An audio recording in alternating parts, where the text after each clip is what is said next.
आप भी अपनी बीमारी से चंगा होना चाहते हैं? तो आपको भी एक ज़रूरी काम करना होगा, और वो ज़रूरी काम क्या है, आप इस स्टोरी को ध्यान से आखिरी तक सुनिए तो समझ में आ जाएगा। यह घटना आपको बाइबल के मत्ती अध्याय 8 का 1 से 4 और मरकुस 1 अध्याय के 40 से 45 और लूका 5वें अध्याय के 12 से 16 वचन में मिल जाएगा। तो आइए शुरू करते हैं। एक समय की बात है कि जब यीशु मसीह पहाड़ से नीचे उतर कर आए तो एक बड़ी भीड़ यीशु मसीह के पीछे हो ली, और यीशु मसीह वहां के आसपास के कस्बों में और वहीं आसपास घूम रहे थे। तो यीशु की नजर एक व्यक्ति पर पड़ी जिसका सारा शरीर कुष्ठ रोग से ग्रसित था।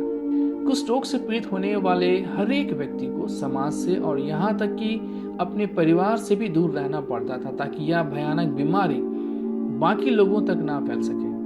कोई भी स्वस्थ और शुद्ध व्यक्ति कुष्ठ रोग से पीड़ित व्यक्ति को छूना नहीं चाहता था, क्योंकि यह एक प्रकार का संक्रामक रोग था जिसके कारण शरीर के स्किन का कलर खराब हो जाता था, शरीर में गांठें पड़ जाती थी, और ज्यादा सीरियस मामलों में तो हाथ और पैर की उंगलियां भी गल जाती थी, जिसके कारण उनका आकार और शेप बिगड़ जाता था। जब उस व्यक्ति ने सुना कि यीशु मसीह वहीं कहीं आसपास जहां वहां रहता था उसके निकट में ही आए हुए हैं, तो उस व्यक्ति में भी ठीक होने की उत्सुकता बढ़ी, और वह उसे देखने और मिलने के लिए आगे बढ़ा, क्योंकि वह सुन चुका था और उसे अच्छे से पता था कि जो कोई भी बीमार व्यक्ति यीशु मसीह के पास उसके करीब जाते हैं, चाहे किसी भी प्रकार की भयंकर बीमारी क्यों ना हो, चंगाई को प्राप्त करते हैं। इसलिए वो भी आगे बढ़ा। कुष्ठ रोग से पीड़ित लोगों को दूसरों को दूर रहने की चेतावनी देने के लिए चिल्लाना होता था कि वे आ रहे हैं और वे अशुद्ध व्यक्ति हैं, हमसे दूर रहें, ताकि वे लोग इस बीमारी के चपेट में न आ सके। किसी तरह वह कोढ़ी व्यक्ति यीशु के पास पहुंचा और उसके सामने घुटने टेक दिया, अपने आप को यीशु मसीह के सामने सरेंडर कर दिया, और यीशु भी वहां से नहीं हटा।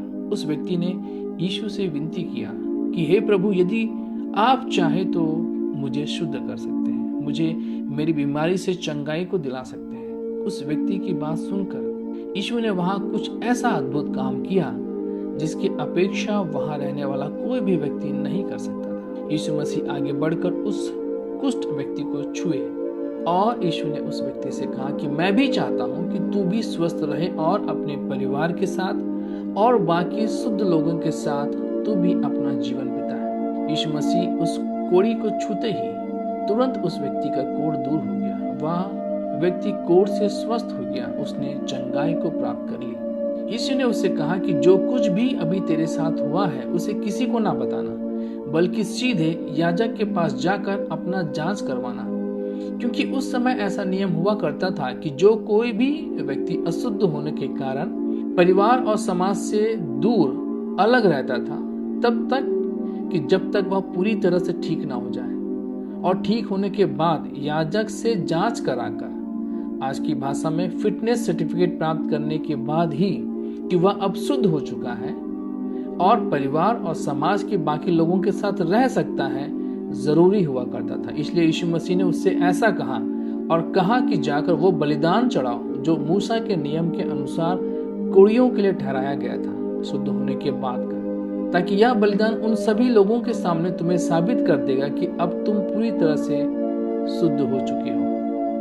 तो आपको समझ में आया कि अगर आप भी चंगाई को प्राप्त करना चाहते हैं तो आपको भी उस कोढ़ी व्यक्ति के समान अपने जीवन में उत्सुकता दिखानी होगी और अपने स्थान को छोड़कर यीशु मसीह के करीब समीप आना होगा। और जब आप यीशु मसीह के पास आएंगे तो यीशु मसीह भी आपके पास आकर आपको छूकर आपको आपकी बीमारी से चंगाई को दिलाएंगे। परमेश्वर इस कहानी के द्वारा हम सभी को आशीष देने पाए। धन्यवाद।